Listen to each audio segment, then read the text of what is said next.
السلام علیکم ناظرین، شایان لغاری کی خصوصی نشریات میں آپ کو شایان لغاری خوش آمدید کہتا ہے۔ ناظرین، جس طرح کہ تمام سوشل میڈیا کے تھرو آپ تمام کو پتہ ہے کہ آج ڈیرہ اسماعیل خان کے اندر وزیر اعظم شہباز شریف کا دورہ تھا اور وہ تشریف لا رہے ہیں ڈیرہ اسماعیل خان میں۔ کچھ میگا پروجیکٹس ہیں، نہ جانے کیا میگا پروجیکٹس ہیں، کسی کو ابھی تک علم نہیں ہے۔ پردے میں رکھ کے جو ہے میگا پروجیکٹ افتتاح کیا جا رہا ہے۔ چلو دیکھتے ہیں کہ کیا پروجیکٹس ہوتے ہیں۔ خصوصی طور پہ آپ کو جس طرح پتہ چلتا کہ میگا پروجیکٹ کیا تھے میڈیا کے تھرو، تو میڈیا پہ ہی پابندی لگا دی گئی ہے، چاہے وہ الیکٹرانک میڈیا تھا، چاہے وہ سوشل میڈیا تھا، چاہے وہ پرنٹ میڈیا تھا، یا وہ کسی بھی جو طرح کا جو میڈیا تھا جس سے آپ کو پتہ چلتا گیا کیا ہونے جا رہا ہے، شہباز شریف صاحب نے کیا اعلانات کیے ہیں، تو اس سے جو ہے میڈیا کو انہوں نے دور رکھا ہے۔ تو اس وقت میرے ساتھ مقامی صحافی سوشل ایکٹیوسٹ نعمان بھٹا موجود ہیں۔ میں ان سے گفتگو کروں گا، ان سے بات کروں گا کہ کیا ایسی سخت سیکیورٹی کی وجوہات ہو سکتی ہیں، کیا ایسی وجوہات ہیں جس کی بنا پہ جو ہے میڈیا جیسے ڈپارٹمنٹس کو بھی جو ہے انہوں نے روک دیا ہے۔ السلام علیکم نعمان بھائی۔ وعلیکم السلام شایان، بہت شکریہ خصوصی نشریات میں مجھے شامل کیا ہے۔ جیسا کہ آپ نے انٹرو میں کہا ہے کہ وزیر اعظم پاکستان ڈیرہ اسماعیل خان تشریف لا رہے ہیں اور میگا پروجیکٹس کا کچھ افتتاح کریں گے۔ دوسری طرف آپ نے یہ کہا ہے کہ میڈیا کے اوپر جو ہے وہ کوریج پر پابندی لگا دی گئی ہے۔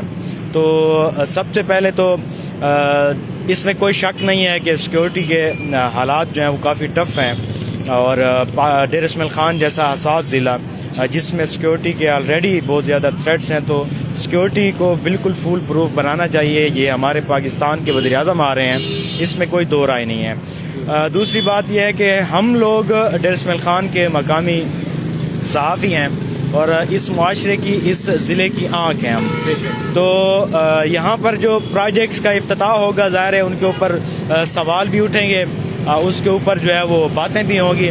تو کل جب اس کی اناؤنسمنٹ ہوئی تھی اور جمعیت علماء اسلام کے جو ذمہ داران ہیں ان کی جانب سے چیزیں صحافیوں کو دعوت دی گئی تھی، تو انہوں نے صرف کچھ لوگوں کو ہی دعوت دی تھی کہ اس پروگرام کو کور کریں۔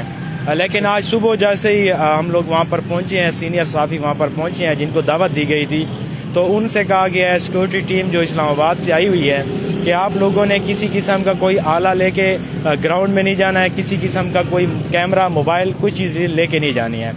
تو جس پر ہمارے جو سینئر صحافی ہیں، ظاہر ہے کہ انہوں نے احتجاج بھی کیا اور بنتا بھی ہے۔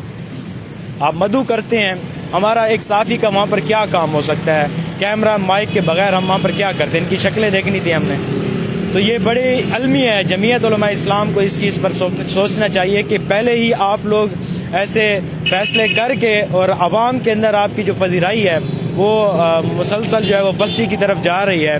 اور جب ایک میگا پروجیکٹ جو کہ ایک، میں سمجھتا ہوں کہ 10 سالوں میں اگر جمعیت علماء اسلام کریڈٹ لینے کی کوشش کر رہی ہے اور اس کو بھی ان کی جو انتظامیہ ہے وہ مینیج نہیں کر سکی ہے، تو ظاہر ہے کہ ان کی جو پاپولیرٹی ہے اس کے اوپر تو سوالیہ نشان اٹھیں گے۔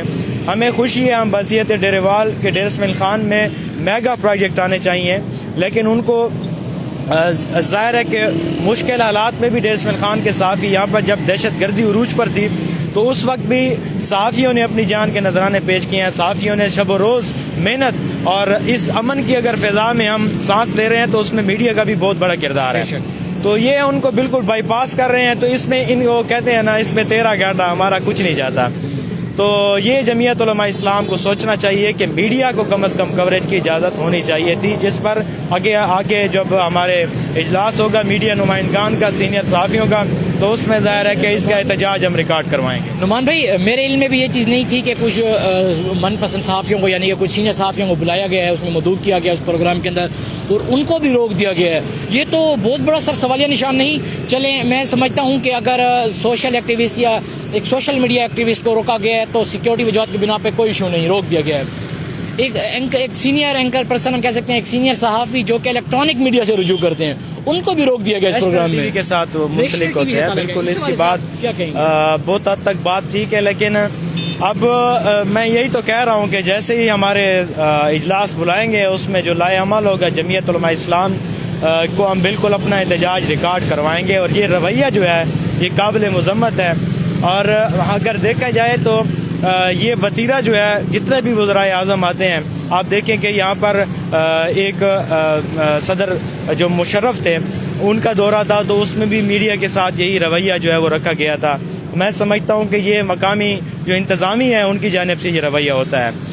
اگر یہ سٹینڈ لیں تو یہ بالکل میڈیا کے جو ہے اس کے اوپر یہ سٹینڈ لے سکتے ہیں. دوسرا عمران خان صاحب آئے تھے تو اس وقت بھی میڈیا پر پابندی تھی, بلکہ میں یہ کہوں کہ انہوں نے پھر بھی کچھ گزارا کیا تھا جب لاسٹ ٹائم سیلاب متاثرین کے, حالانکہ وہ کوئی پروجیکٹ نہیں لا رہے تھے اور عوام کو دے کر بھی کچھ نہیں گئے ہیں, لیکن کم از کم عوام کو فیس کرنے کے ان کے اندر ایک ہمت اور حوصلہ ہے.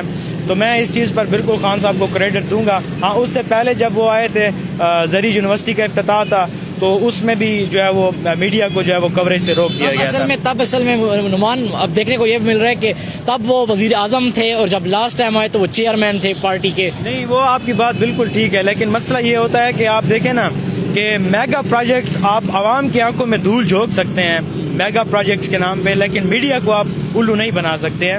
تو ان کو ڈر ہوتا ہے کہ یار یہ میڈیا والے اگر اکٹھے ہو جائیں گے تو یہ بالکل الٹرا ساؤنڈ کریں گے, اس کا پڑتال کریں گے کہ یار یہ جو پروجیکٹ ہیں یہ بیسک ہیں, کس کے کریڈٹ کس کو جاتا ہے. مجھے تو یہی سمجھ آ رہا ہے, اس وجہ سے جمعیت علماء اسلام نے اس چیز پر سٹینڈ نہیں لیا ہوگا. اچھا نعمان بھائی, آپ نے ایک اور بیچ میں ایک بات کی ہے, بڑی اچھی آپ نے بات کی. آپ نے کہا کہ یہ جو رویہ ہوتا ہے یہ بیسیکلی ہماری ضلع انتظامیہ کا ہوتا ہے, ساتھ کردار رہا ہے. انتظامیہ کے اپنے جب پروگرام ہوتے ہیں تو اسی میڈیا کو وہی مدعو کرتے ہیں, وہ کینٹ کے اندر بھی مدعو کرتے ہیں, کینٹ کے باہر بھی مدعو کرتے ہیں. جو ڈپٹی کمشنر صاحب کا آفس کینٹ کے اندر ہے, ابھی تک بہت سے لوگوں کو یہ بھی نہیں پتا کہ ڈپٹی کمشنر کا آفس ہے ہی کہاں. تو کینٹ کے اندر ہے, سب کو بتا رہا ہوں, کینٹ کے اندر ہے, کوئی کام ہو تو کینٹ میں جا سکتے ہیں وہ. لیکن جب ان کے پروگرام ہوتے ہیں پرسنلی تو اس پہ تو انتظامیہ ہمیں مدعو کرتی ہے. جب ایسے پروگرام ہوتے ہیں تو انتظامیہ کیوں نہیں کہتی کہ جی یہ میڈیا ہے اور اس میڈیا کا کردار رہا ہے ڈی کان میں اور اس کو جو ہے اندر آنے کی اجازت دی جائے. اچھا, میں دو باتیں کروں گا اس کے اوپر. سب سے پہلے تو یہ جو آپ کی بات ہے کہ انتظامیہ ہمیں مدعو کرتی ہے اور کوریج, ہم بالکل اکراس دا بورڈ جتنی بھی سیاسی جماعتیں ہیں, جتنے بھی یہاں پر اسٹیک ہولڈرز ہیں, سب کی ہم نمائندگی کرتے ہیں. میڈیا سب کی کوریج کرتا ہے, سب کی نمائندگی کرتا ہے اور سب کے ہم دکھ سکھ اور ان کے جتنے بھی کام پروجیکٹ ہوتے ہیں اس کو oblige بھی کرتے ہیں, ان کے اوپر پازیٹیو تنقید بھی کرتے ہیں. یہ ایک ایشو جو ہے بالکل اس میں کوئی شک نہیں ہے کہ ہمارے ساتھ یہ رویہ, بہرحال یہ ہماری اب اجلاس ہوگا, سینئر صحافی اس پہ طے کریں گے. دوسرا اس میں مزے کی بات یہ ہے کہ جمعیت علماء اسلام کے اندر بھی دھڑے بازی بن گئی ہے.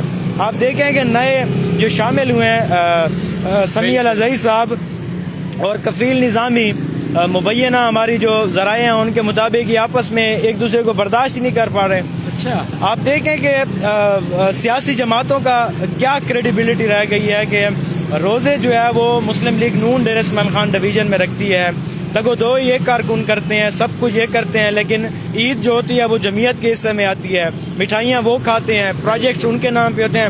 پھر یہ ایسا کریں کہ نون لیگ والے جتنے بھی ہیں یہ جمعیت میں شامل ہو جائیں اور مولانا فضل الرحمان کی بیعت کر لیں. تو اس میں ہم یہی کہہ سکتے ہیں.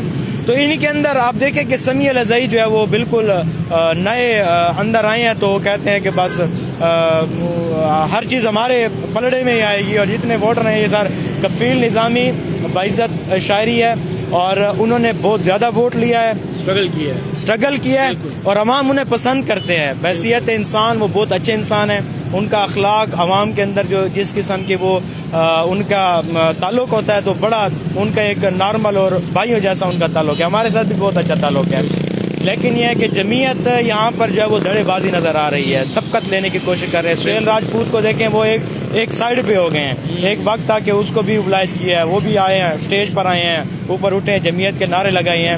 لیکن ان کی بھی پالیسی یہی ہے کہ جتنے بھی پاور والے لوگ ہیں ان کو, جن کے بھی ووٹ زیادہ ہیں, ان کو اپنے ساتھ ملا کے بلکہ اپنے پیچھے لگا دیں. تو یہ جمعیت کا جو ہے ابھی اس وقت جو ہے وہ سیاست چل رہی ہے. بہت شکریہ نعمان, بہت شکریہ نعمان کہ آپ نے جوائن کیا میرے پروگرام میں. ناظرین, جس طرح کہ آپ نے میری اور نعمان بھٹا کی گفتگو سنی ہے میگا پروجیکٹس کے حوالے سے, موجودہ جو سیاسی صورتحال ہے جمعیت علماء اسلام ڈیرہ اسماعیل خان میں ان کی, مولانا فضل الرحمان صاحب کے حوالے سے اور میاں شہباز شریف کے حوالے سے جو وزیر اعظم پاکستان ہے. ناظرین, جس طرح آپ نے بات کی تھی اجلاس کے حوالے سے, جس طرح نعمان نے اجلاس کے حوالے سے بات کی ہے کہ ہمارا اجلاس بھی ہوگا میڈیا کا, بے شک ہوگا سینئر صحافیوں کے ساتھ. جس طرح ہمارے جو کابرین ہیں, جو ہمارے سینئر صحافی ہیں, وہ جس طرح اگلا لائحہ عمل بتائیں گے, بائیکاٹ کا بتائیں گے مکمل طور پہ. اگر کہیں گے کہ جمعیت علماء اسلام سے یا کاف لیگ سے جو ہے نون لیگ سے جو ہے ہم نے بائیکاٹ کرنا ہے, تو ہم انہی کے احکامات کے مطابق انشاءاللہ بائیکاٹ بھی کریں گے. ناظرین, آج تک کے لیے بس اتنا ہے. اپنا ڈھیر سارا خیال رکھیے. اللہ حافظ.